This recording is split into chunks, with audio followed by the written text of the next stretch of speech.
tentang initial assessment ya. Apa itu initial assessment? Ya, penilaian awal ya, penilaian awal yang dilakukan secara cepat, tepat dan sistematis ya, supaya adik-adik semua bisa memahami initial assessment. Saya ajak adik-adik seolah-olah sedang dinas di gawat darurat. Oke, jadi penilaian pengkajian pasien tadi dilakukan dengan cara cepat, artinya respon tanya harus cepat, ya. Tapi nggak cuma cepat, kita harus tepat. Jadi nggak asal berasa rusuk, ya. Dan sistematis. Sistematisnya bagaimana? Ini kita lakukan sesuai algoritmenya. Kalau pasien yang datang ke IGD tadi kasusnya kardiak, ya, bedanya gimana? Ini kenapa nih Bu? Oh iya tadi pasiennya tiba-tiba dari pohon itu berarti trauma. Berarti algoritmanya adalah danger respon C langsung ke RW. Clear? Clear? Nyambung ya? Tolong fokuskan ke saya, jangan mikirin di rumah. Aduh, inilah danger. Jadi apa danger? Aman diri, aman pasien, aman tumpah. Pastikan kita benar-benar menggunakan APD, ya. APD berarti menggunakan apa? Minimal menggunakan handscoon, ya. Menggunakan handscoon-nya. Ingat sudah menggunakan handscoon. Nah, pertama adalah danger. Kita pastikan kita udah aman. Jangan sampai kita masuk kita belum aman, ya. Kemudian adalah Pak danger, kita respon. Kita cek respon pasien. Nah, di respon ini kita nggak usah mikirin JCS. Pak, ya, kita ngelihat ini sadar atau enggak? Pak, dia membuka mata berarti sadar. Pak, dia nggak sadar. Pak, buka matanya Pak, ya. Jadi nggak boleh kalau pada kasus kardiak kita boleh membangkitkan dengan pukul. Pak, itu pada kasus kardiak. Pada kasus trauma tidak boleh. Kenapa? Ditahan tambah trauma. Jadi cukup Pak, digoyangkan saja, ya. Kalau dia membuka mata berarti sadar. Dia tidak bisa buka mata. Jadi mati, ya. Jadi ceritakan pasiennya. Pak, buka matanya Pak. Kalau dia buka mata berarti dia sadar. Kalau tidak buka mata perintah. Pak, buka matanya Pak. Berarti dia dengan bantuan berubah. Gak bisa baru kan diberikan rasa nyeri. Di mana rasa nyerinya di? Boleh, tapi di supraorbital. Tekan di sininya atau di kuku. Ya. Hati-hati kalau di dada ya. Saya bilang kemarin ya, jangan sampai nanti salah tafsir. Di situ ya. Jadi supraorbital. Lihat di situ respon. Kalau pasiennya pas diginikan dia sadar, ya kita nggak usah lagi nanti cek nadi, detik. Jadi perasaan yang datang, Pak, pasien sadar langsung. Tolong ada pasien kecelakaan di ruang bedah atau di ruang resus misalnya, ya. Kalau pasien ini tidak sadar, setelah kita minta tolong, cek nadinya. Berapa lama cek nadinya? 10 detik, 1, 2, sampai 10. Kalau pasiennya kerabat atau pasiennya sadar, nggak usah cek nadi. Kita langsung kemana? Langsung ke kontrol servikal untuk manajemen RW-nya. Ya, ingat tadi urutannya. Jadi dari danger, ya, dari sini respon, call for help, langsung ke A adalah RW. Ya, misalnya pasien ini pas dia datang dalam kondisi kepala seperti ini. Kita lakukan kontrol servikal, ya, lakukan kontrol servikal, ya. Caranya bagaimana? Dengan one move satu gerakan, gunakan jaw thrust. Ingat jaw thrust. Pada kasus trauma hanya boleh jaw thrust karena menggunakan intelligent lift, ya. Jaw thrust ambil, ya, tarik, baru kita kunci kontrol servikal. Ini namanya kontrol servikal, ya. Ini adalah kontrol servikal. Ini dilakukan oleh leader atau pemenuh pertama tadi. Nah, kasus ini, ya, kita harus tadi saya bilang pada saat dia adalah kasus trauma, kita harus mencurigai ada 4 ini. Kalau ada tanda-tanda fraktur servikal, pertama aja apa aja tanda fraktur servikal? Adanya cedera kepala disertai penurunan kesadaran. Yang kedua adanya jejas di atas papi kepala. Ketiga adanya banyak trauma di kepala, di dada, di perut sampai ke bawah misalnya. Apalagi adanya biomechanical trauma. Artinya orang ini kecelakaannya karena mesin, misalnya naik motor atau ditabrak motor, itu maksudnya. Itu namanya biomechanical trauma. Nemu satu di antara 4 ini, kita udah berpikir pasien ini mengalami fraktur servikal. Nyambung? Danger, saya ulang lagi nih, danger. Habis danger kita cek respon. Pak, dia sadar. Tolong ada pasien kecelakaan. Aku melakukan kontrol servikal, manajemen airway-nya, jauh keras, kita kunci. Ini kalau kita tim datang dia langsung ngambil airway. Cuma kalau kita masih sendirian, ini udah aman, kita lanjutkan dengan manajemen airway. Lihat di sini apa aja. Oh ternyata ada giginya copot. Berarti diambil. Pakai pijian swab, kalau susah pakai bagian proses diambil. Udah hasilnya. Ya, ternyata ada banyak darah nanti. Ada namanya snoring. Apa itu snoring? Adanya mengorok. Kenapa snoring? Lidahnya tenggelam. Diapain kalau ada tidak lidah tenggelam? Dipasang opa, ya. Gimana caranya pasang opa? Nanti kita harus ukur terlebih dahulu. Caranya bagaimana ukurnya? Dari angulus mandibula, ini angulus mandibula tahu, sampai ke sudut bibir. Nih lihat nih, angulus mandibula. Mas fokus ke sini. Okay. Dari angulus mandibula sampai ke sudut bibir, ya diukur seperti ini, baru kita pasang. Ya, masangnya bagaimana? Diarahkan ke paratungole, masuk ke belakang. Habis itu kita putar 180 derajat, baru kita tekan. Jadi kita berada di belakang, baru kita tekan. Ngerti? Jadi pasang tadi udah arah ke belakang, ya putar, baru kita tekan. Masuk ke dalam. Maka bila terpasang begini. Clear? Baru kita lakukan suction. Kalau memang dia ternyata banyak darahnya. Apa prinsip suction tadi? 3A. Aseptik, asyanotik, dan traumatik. Aseptik artinya harus steril. Kedua adalah asyanotik. Maksudnya asyanotik. Jangan sampai melebihi 5 detik. Ya, caranya masukin dulu. Ini jangan dikunci nih, ya kan? Jangan tutup dulu, biarin udah masuk, baru kita tutup, baru pelan-pelan. Jadi nggak boleh begini, ya. Aseptik, asyanotik, kemudian traumatik, jangan sampai membuat trauma. Clear? Asyanotik. Kemudian kedua adalah gargling. Ternyata banyak suara, ada cairan. Berarti itu ada gargling, ada darah, ada cairan. Tadi di suction. Kalau pasiennya ternyata tidak sadar, diapain? Kalau ternyata pasien kita tidak punya suction, diapain pasiennya? Didinginkan. Ya, cuma hati-hati kalau pasiennya dicurigai ada fraktur spinal atau tulang belakang, kita harus berikan dengan satu sumbu. Jadi harus hati-hati, ya. Oke, clear di situ. Kemudian ada apa lagi? Snoring dan stridor. Apa itu stridor? Stridor itu hampir mirip sama seperti wheezing. Cuma kalau wheezing dia pada saat inspirasi. Itu kan stridor. Apa itu wheezing? Cuma kalau stridor dia diinspirasi. Jadi dia diinspirasinya. Contohnya pada kasus luka bakar pada area wajah. Jadi kalau nemu pasien dia kebakaran, lukanya sampai gosong mukanya, itu ada stridor. Buru-buru diintubasi tindakannya. Ya, itu pun intubasi harus dengan yang inking, yang ada cincinnya. Tadi dijelaskan lagi. Ya, clear. Udah selesai di sini airway. Kita lihat airway-nya. Oh ternyata snoring udah nggak ada, gargling udah nggak ada, aman nih airway-nya. Udah paten. Baru kita akhiri dengan pemasangan neck. Kenapa dipasang neck kolam? Karena pasien tadi kita curigai fraktur servikal. Ya, oke. Ini kita gunakan neck kolam. Gimana cara pasangnya? Sebelum kita pasang, kita ukur dulu. Ya, jadi neck kolam itu ada yang dia bisa dirubah ukurannya, ada yang memang satu ukuran, ada yang S, ada yang M, ada L. Nah ini kita ukur dulu. Caranya bagaimana? Caranya kita ukur, ya. Cara ukur gimana caranya? Letakkan jari kita dari sini, dari sternum sampai ke puncak mandibula. Boleh berdiri, jangan.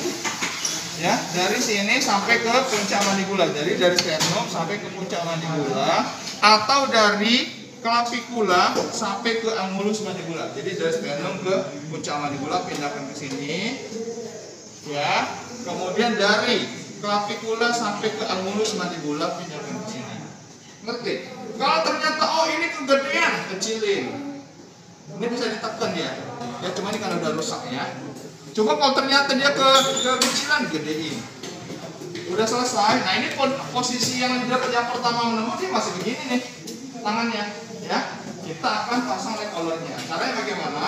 Pegang leg collarnya, masukin ini dari bawah, ya. Baru dengan teknik sapuan dada seperti ini. Ya, kalau saya lebih nyaman begini. Jadi masukin dari bawah, baru kita sapuan dada, tekan sini tahan, baru ini ditarik untuk dipasang. Clear? Jadi kalau udah begini udah aman nih. Jadi pasien dari sisi untuk cervical udah aman. Kapan ini dicopot? Kapan dilepasnya? Pada saat dipastikan tidak ada fraktur cervical. Jadi artinya kalau belum di ronsen nggak boleh dilepas, biarin dulu. Sampai nanti dia di rumah sakit, di ronsen tidak ada fraktur cervical baru boleh lepas. Oke, airway clear nih udah selesai. Lalu kita pindah ke B. Apa itu B? Breathing. Ya, untuk melakukan breathing berarti kita harus melakukan pengkajian dada. Jadi kita biar tahu bagaimana kondisi di dada pasien ada masalah, kita harus pengkajian. Berarti kita harus izin buka baju pasien. Pastikan harus sesama gender. Ya, hati-hati yang laki-laki periksa perempuan. Kecuali dalam keadaan darurat, ngomong sama orang tuanya, keluarganya. Diajak juga. Ibu mau izin, kita melakukan pemeriksaan dada, fraktur dada gini-gini, jelaskan. Ibu ikut yuk, diajak. Kalau memang kita darurat nggak punya tenaga yang lain. Cuma sebisa mungkin harus sesuai gender. Oke, clear ya. Buka baju pasien, pertama dilakukan apa? Inspeksi. Apa yang dinilai di inspeksi? Lihat Tolong sambil direkam ya pasien. Pertama dilihat apakah ada jejak. Apalagi lihat gerakan dinding dada, sama nggak gerakannya, simetris nggak dadanya? Ya itu pada inspeksi. Kedua dilakukan apa? Palpasi. Caranya bagaimana? Coba angkat tangannya, letakkan tangan kita, jempolnya berdekatan seperti ini, lurus, letakkan di sternum, bayangkan di sternum ya, letakkan di sternum pasien. Oke, letakkan di sternum pasien. Kemudian ujung jari kita berada di clavicula. Ya, berada di clavicula seperti ini. Nah, apa yang dinilai? Jadi pada saat kita naruh tadi, yang kita nilai adalah lihat dadanya bergerak sama nggak sih, simetris nggak sih gerakannya, normalnya sama. Jangan sampai dia begini naik ke kiri, berarti yang kanan ada fraktur. Ya. Kedua, melihat adakah tanda-tanda previtasi. Jadi pada saat ditekan dia nanti ada previtasi, ada fraktur, ada preaces bisa jadi. Ya. Yang ketiga, kalau nggak ada previtasi, kita tekan. Ibu ini sakit nggak bu? Ini sakit nggak? Sampai ke bawah. Jadi melihat adakah nyeri. Ingat, jadi palpasi dia panjang, melihat adakah kesimetrisan, kemudian adakah krepitasi, dan satu lagi untuk menilai adakah nyeri. Itu pada palpasi. Berikutnya ketiga adalah perkusi. Coba saya melihat gimana cara perkusinya. Nyerinya gimana cara perkusinya? Di sini coba di bawah gimana caranya? Gimana perkusinya? Awas. Coba semuanya. Oke, saya meluruskan. Perkusi hanya satu falange, satu jari. Jadi nggak boleh perkusi begini. Satu jari yang nempel berada di ini iga, yang iga nih kita letakkan di sini. Nggak boleh perkusi begini, ya harus bersatu, satu. Nah itu benar. Jadi baru kita pukul. Harus latihan, sering-sering latihan, ya. Mohon harus bisa meluruskan supaya tidak salah dalam melakukan dan mengajarkan ke mahasiswanya. Itu perkusi. Normalnya apa perkusi? Pada paru, sonor atau resonans. Ya nanti biasakan perkusi sendiri.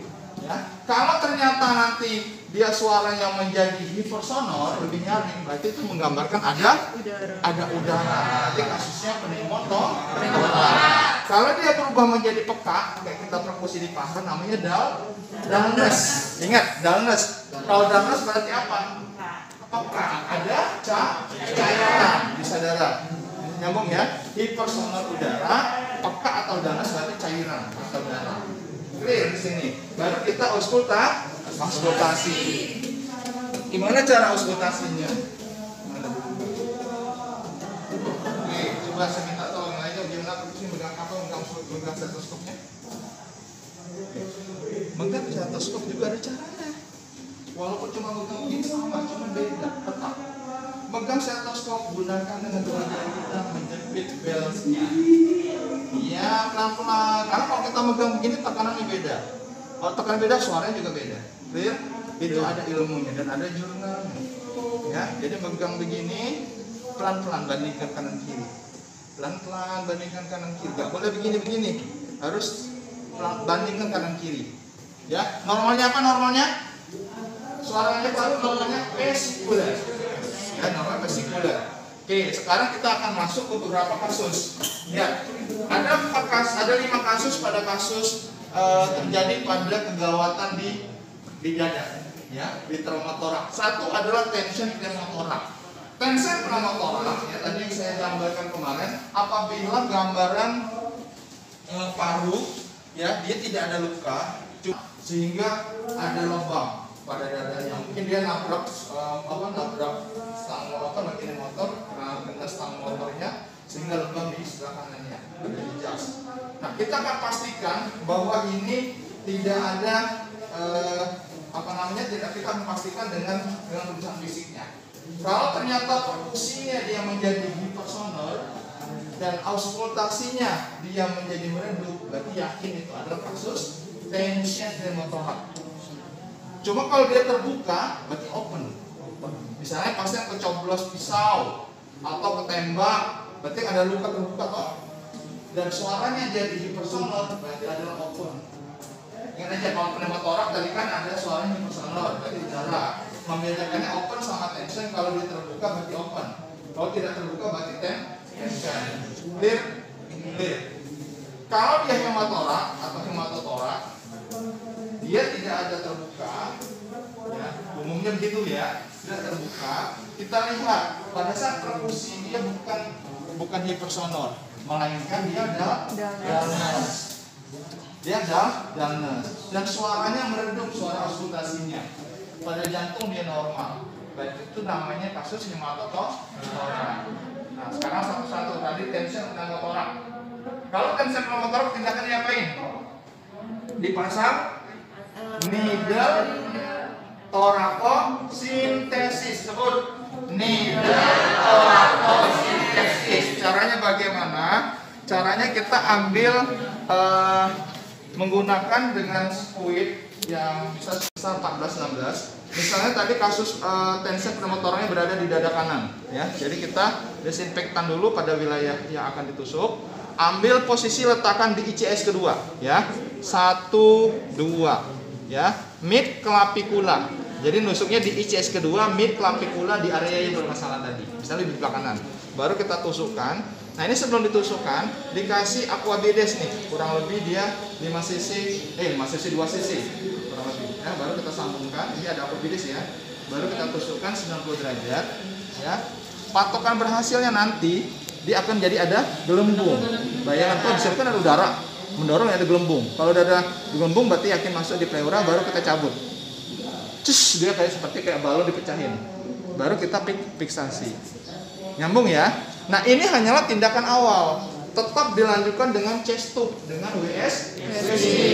Di mana pemasangan WSD-nya? Tusuknya ICS ke sebut 5 mid axilla.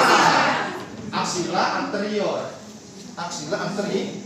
Ingat, kalau udara pneumotoraks berarti dia tidak masuk di atas, udara di atas. Kalau darah di bawah, makanya dipasang di bawah. Cuma kenapa dipasang WSD? Untuk melihat bagaimana mungkin taruhnya, ya, nyambung ya. Nah, itu pada kasus tension pneumotoraks. Kedua, kasus open pneumotoraks. Kalau dia ada luka terbuka, ya, berarti ini open nih. Tadi perkusi dia jadi hipersonor, auskultasi meredup, ya kan? Gitu loh nantinya. Terus dia evolusi jantung dia normal, ya. Itu adalah menunjukkan berarti kasusnya adalah open pneumotoraks. Apa tindakannya? Dipasang kasa 3 sisi ya, kasa 3 sisi. Jadi caranya nanti kita menggunakan kasa 3 sisi. Jadi kita desinfektan dulu area yang luka tadi, cuci HCl, terus kasih betadine, baru kita gunakan plastik ya. Sebenarnya plastik transparan yang buat makanan tuh bisa tuh kita potong seukuran luka di atasnya, terus kita pasang di atas luka ya. Kemudian yang diplester hanya atas, kiri dan kanan, yang bawahnya nggak usah. Logikanya apa? Pada saat dia dipasang gini, dia menarik nafas, dia nutup. Pada saat respirasi dia keluar. Ya itu maksudnya. Jadi tidak bertambah banyak. Nah ini juga sama, ini hanya tindakan awal. Selanjutnya tetap di USD juga untuk evaluasi. Oke, dua namanya open. Ketiga hematotorak. Kalau hematotorak jelas ya tadi ya, tindakannya USD. Ya, keempat adalah flare chest. Nah, kalau flare chest ya, jadi flare chest itu kalau dia frakturnya hanya satu pada IG ini namanya fraktur iga. Cuma kalau udah lebih dari satu segmen ya, ini namanya flare chest.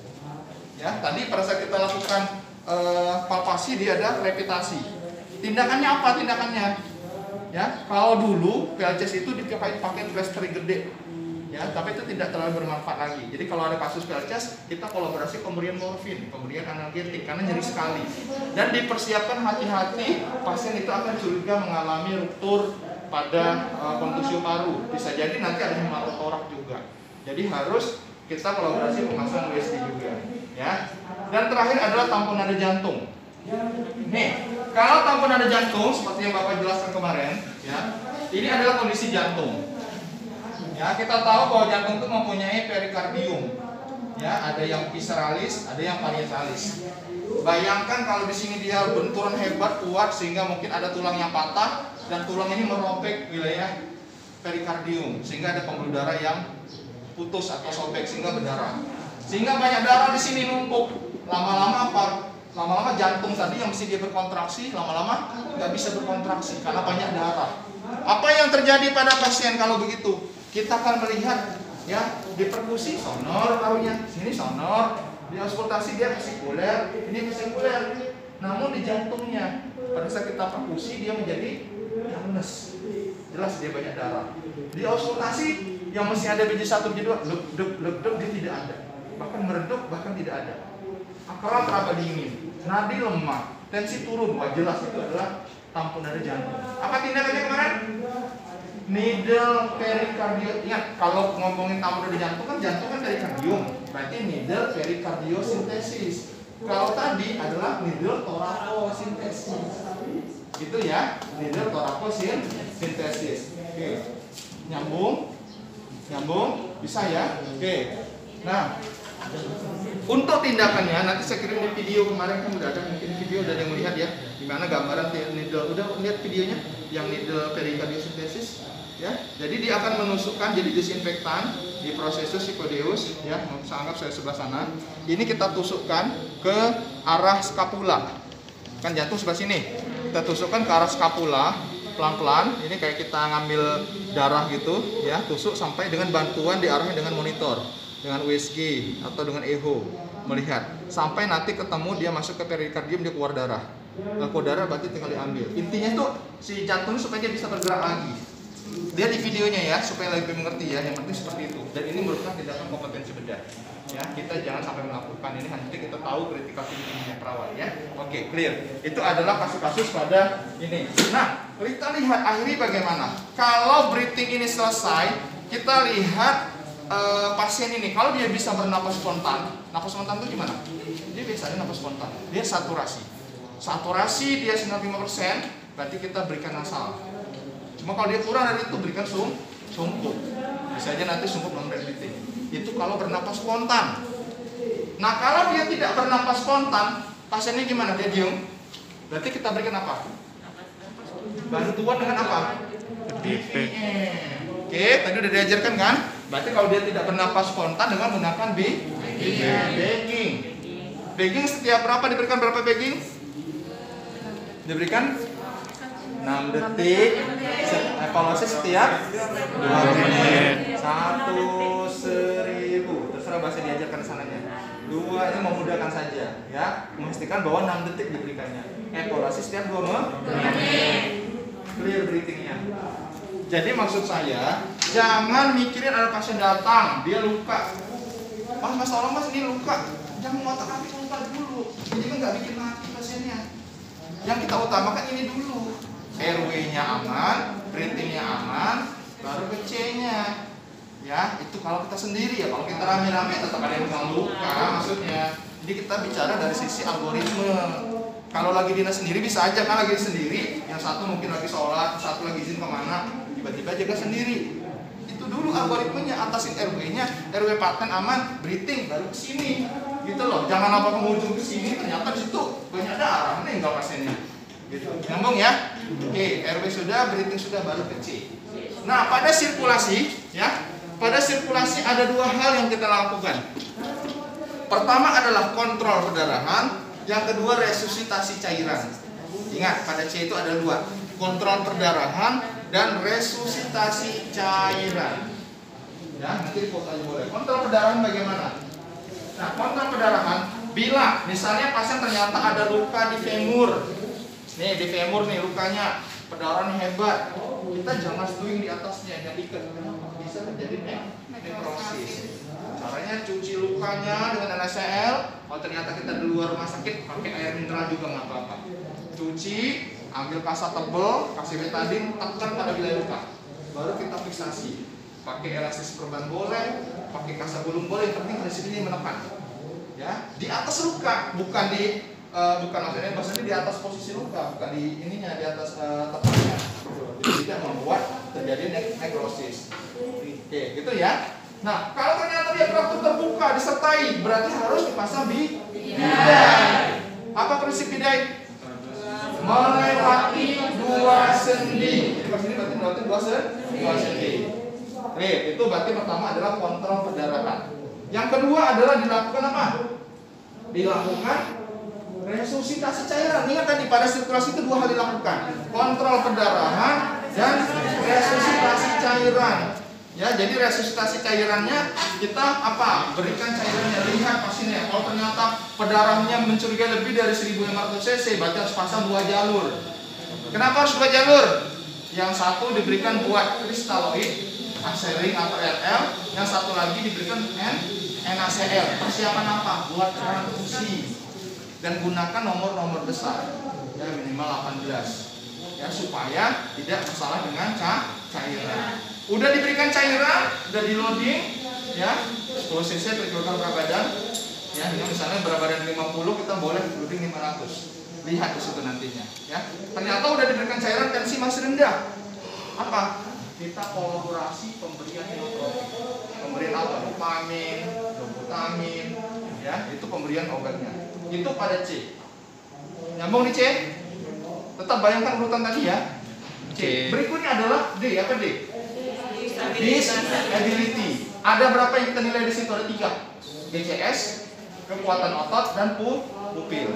Saya review ya. Saya review tentang GCS kemarin. Kita pakai rumus apa kemarin? EVM 4, 5, 6. Sekarang kita pakai dengan E dulu. E itu adalah buka mata.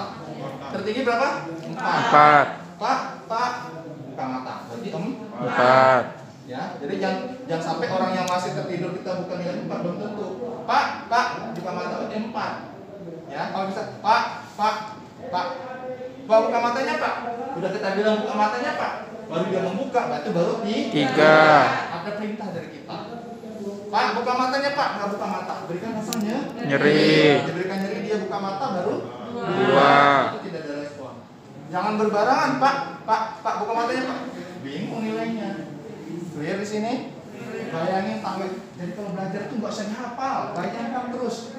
Ya, itu kalau hafal besok udah lupa besok. Coba kalau kita membayangkan, bayangkan oh tarik belajar begini, jadi terus nempel. Tangannya tadi adalah spontan, buka mata, turun lagi menjadi dengan panggilan, buka mata, nyeri, tidak ada respon. Nyambung? Berikutnya ada apa? P, verbal. Terjadi berapa? 5 dia bicara nyambung. Orientasi bagus. Orang tepat namanya siapa? Ini di mana sekarang? Ini apa? Pagi siang malam. Intinya kalau 5 itu nyambung aja dia bicaranya. Orientasi baik. Kalau 4 kita ngomong, ngajak ngomong, dia menjawab, cuma nggak nyambung, gitu loh. Jadi dia menjawab dengan kalimat cuma nggak nyambung. Nggak nyambung. Itu kalau 4. Bisa dibayangin turunnya? Nyambung, tidak nyambung. Nomor 3-nya apa? 3 hanya berupa kata-kata. Pak, apaan? Dia jawab, cuma jawabnya nggak nyambung dan hanya apa? Nggak membuat rangkaian kalimat. Itu bedanya. Clear? Kalau 2 gimana? Ngerang. Gimana ngerangnya?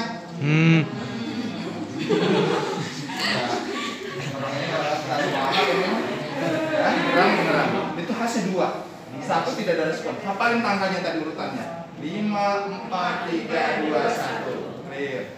Berikutnya adalah motorik. Nah, motorik gimana caranya? Motorik ketiga adalah angkat kakinya Pak, angkat tangannya Pak. Hati-hati, kita pastikan dulu pasien nggak lumpuh.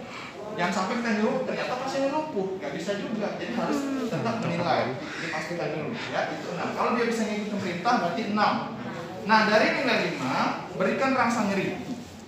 Misalnya di mana? Di supraorbital ya atau modus Carnot. Nah lihat tangannya. Kalau pada saat diberikan supraorbital dia melakukan gerakan menepis, kata kuncinya menepis atau melokalisir nyeri, itu nilai 5. Nggak mesti nyampe ke sini. Walaupun cuma begini itu udah 5. Clear? Kalau 4 diberikan rasa nyeri dia menghindar. Kepalanya geser atau dadanya dia geser. Berarti menghindar. Jadi mengikuti perintah menepis atau lokalisir, menggeser, menghindar, itu berapa? 4. Kalau 3 dia fleksi. Tangannya dari begini ke begini. Nggak ada yang begini, nggak ada. Ya, itu cuma video aja. Ya, paling begini tiba-tiba begini. Ya, itu adalah fleksi. Dan 3. Ekstensi begini. 2. 1 tidak ada. Mudah? Gampang. Lihat video juga nanti gampang ya. Clear. Itu adalah di GCS. Berikutnya adalah kekuatan otot. Lihat tangan saya. Ini 0. Ini 0 nih. Kalau 1 dia bisa berkontraksi. Pak, gerakan semampunya Pak. Dia gerakan gitu. Nanti dia 1. Kalau 2 coba Pak digeser Pak semampunya. Dia 2 geser. Jadi 0, 1, 2 geser. 3 dia bisa ngangkat tapi jatuh lagi. Itu 3. Ya, ngangkat jatuh lagi. Kalau 4 dia ngangkat gak jatuh. Cuma pas kita berikan tahanan dia jatuh. 5, 6. Bayangin 0, 1, 2, 3, 4, 5. Kita pakai bahasa mudah aja, nggak usah pakai bahasa buku lama. Yang penting kalian nentunya benar. Tadi bahasanya lama kita, ya. Oke, itu kekuatan otot. Sekarang pupil. Pupil nomornya berapa? Ukurannya 3 sampai 5 mm. Lebih dari 5 namanya mydriasil. Ya, pupil tahu kan pupil? Ya, kalau kurang dari 3 namanya miosis. 3 sampai 5 ya. Nah, pupil tadi kita pastikan kanan kiri sama. Isopor. Jadi ukuran pupil sama kanan kiri. Kalau kita meriksa pasien pakai senter ternyata pupilnya dia nggak sama, berarti ada curiga herniasi. Yang satu misalnya ukurannya 4 mili, yang satu 2 mili. Berarti itu namanya anisopor. Berarti bisa aja itu ada herniasi, ada perdarahan di otaknya. Sampai di sini clear? Enak saya ngajar begini, semangat ambilnya. Coba nanti kita tes pas itu ujian ya. D sudah. Nah sekarang kita masuk di E, exposure. Nah exposure ini kita akan menilai. Coba 3 orang di sini. Jadi pada saat exposure teman-teman, ada ini kan kita menilai melakukan pemeriksaan dari di depan. Nah kita mau menilai di belakangnya bagaimana? Berarti kita melakukan teknik lock roll. Jadi si leader ya akan memimpin atau bantu lock roll. Caranya bagaimana lock roll di sini? Melakukan lock roll dengan menyilang. Terus dengan menyilang 3 orang. Nah satu lagi. Ya ini namanya lock roll. Jadi kita minta seperti ini, memiringkan. Ini juga sama ya, kalau pasien ini ternyata kita nggak punya suction, mau dimiringkan dengan cara lock roll. Ya, jadi dimiringkan. Jadi kita pimpin si leader, hitungan ketiga miringkan ke sebelah kanan. Ya. Nah ini apa yang dinilai? Kita nilai adalah BTLS. Pertama adalah B. Ini orang ada kelainan bentuk nggak nih gara-gara kejadian? Oh ternyata misalnya kelihatan posisinya berubah tulang belakangnya. Terlihat nih dalam bentuknya.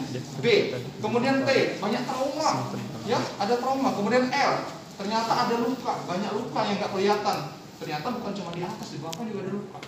Ya, dan S ternyata ada nyeri. Kita lakukan palpasi sampai bawah. Ada nyeri. Kalau ternyata kondisi baju ini ternyata udah kotor, banyak darah, kita izin sama keluarga mungkin dipotong, diganti dengan baju yang baru untuk dihangatkan. Ya. Nah, buat pasien yang dewasa lansia di atas 60 tahun, laki-laki, ini sekali kita lakukan rektal tusuk. Lakukan apa? Rektal tusuk, dicolok lumpurnya. Untuk apa? Memastikan apakah ada tanda-tanda prostat melayang. Jadi pas kita masuk ke dubur itu terasa banget gencetannya. Ya, itu berarti ada pembesaran prostat. Dan ini menandakan hati-hati kita untuk kontraindikasi pemasangan kateter. Itu maksudnya. Turunkan lagi. Ya. Kemudian itu E sudah. Berikutnya F. F adalah pemasangan Foley kateter.